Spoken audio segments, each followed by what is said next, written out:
Alright guys, since the reveal of the PS5 Pro, we've seen quite a lot of negative talk across the internet about the price and the lack of game comparisons to showcase the quality and the power of the PS5 Pro. The tech demo from Mark Cerny didn't leave many gamers convinced that there is much of a difference between the base PS5 model and the PS5 Pro. Those that are tech savvy realize how good a spec the PS5 Pro is, and those that are more casual and don't understand the tech side of things are passing the PS5 Pro off as an overpriced mid-gen refresh with hardly any upgrades on the original PS5 base model, with some even arguing that you can go and build a PC to rival or beat the PS5 Pro for cheaper than the price of the Pro itself, which is just ridiculous. One of the most credible sites across the internet for tech comparisons within the video game industry is Digital Foundry, and they've got their hands on a PS5 Pro and have been testing out a few of the games with some remarkable results. Final Fantasy VII Rebirth is among the first games taking advantage of the PS5 Pro's upgraded hardware. Digital Foundry's John Linneman recently shared that the game looks significantly better on the PS5 Pro. He described the difference as being night and day compared to the standard PS5. Linneman admitted he had initially delayed playing the game because he wasn't satisfied with how it looked on the standard PS5, but now the improved visuals on the PS5 Pro have convinced him to finally give it a go. He felt the image quality on the original PS5 just wasn't up to scratch. For those wondering why this is such a big deal, Final Fantasy VII Rebirth faced a lot of criticism for its visual performance on the regular PS5 when it was launched, which Linneman's comments actually highlight. Just recently, Sony introduced the PS5 Pro, which boasts the new PS5 Pro Enhanced label, which means supported games like Final Fantasy VII Rebirth will feature a new graphical improvement and possibly other enhancements as well. However, Tom Warren from The Verge cautions that the enhanced label doesn't always guarantee a 60 FPS performance. Some games may still run at 30 FPS. Another game set to benefit from the PS5 Pro is Black Myth Wukong. According to Richard Ledbetter from Digital Foundry, this game appears to be almost custom built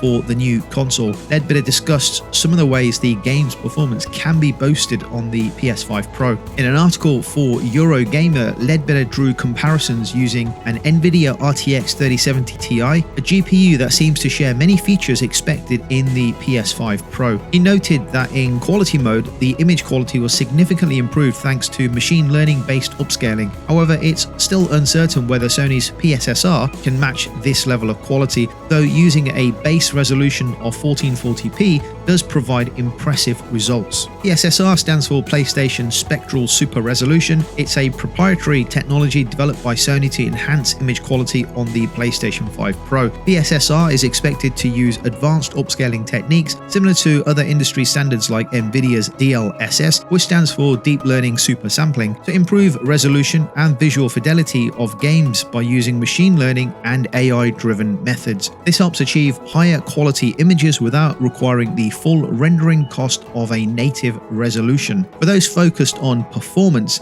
Ledbetter tested a custom output resolution of 1728p with DLSS upscaling, keeping all settings at a high preset similar to the PS5. This resulted in enhanced texture quality and overall better performance. So, clearly at this early stage of testing games, just a handful of games, a selection of games tried out by Digital Foundry, they are seeing massive improvements on visual fidelity and some performance, stating the difference is night and day. To me, that is significant at this early stage. If these are small patch updates on game to make them look and run better on the Pro, what can the devs do if they have a much longer period of time developing for the Pro? I think we're going to see some significant enhancements of games. Certainly the Sony PlayStation first-party games from studios like Sony Bend, Santa Monica Studios, Insomniac Games, Naughty Dog, and the rest. Those studios presumably have had the dev kits for the PS5 Pro for a significant period of time and would be in a position to really take advantage of all that horsepower. Let's hope we get to see some trailers and gameplay of the projects that these studios are working on whenever Sony announces the next PlayStation or State of Play event. Apparently rumored to be happening around the 22nd or the 23rd of September, which makes sense because the pre-orders go live that week, the 26th of September, so I'd expect some kind of an event to get people excited and hyped with the PS5 Pro. Anyway, with such games looking really promising on the PS5 Pro,